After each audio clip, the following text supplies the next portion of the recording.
That's a bite right there. Ginger and beef.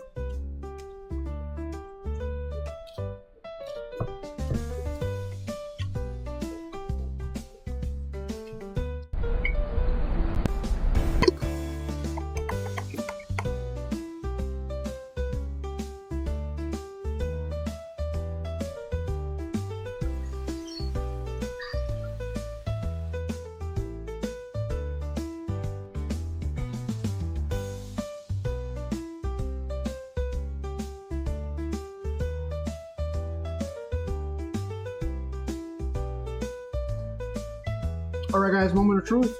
Let's dig in. We'll start with the veggies to be healthy. Carrots. They were there for like 30 minutes, but it picked up a really, really good flavor. Ginger. Ooh, ginger's delicious, super, super bright. Cucumbers. Amazing. And the corn. The ginger actually came out very, very strong, so I'm going to try and mix a little bit with the beef and the sauce and see what we got here. That's a bite right there. Ginger and beef.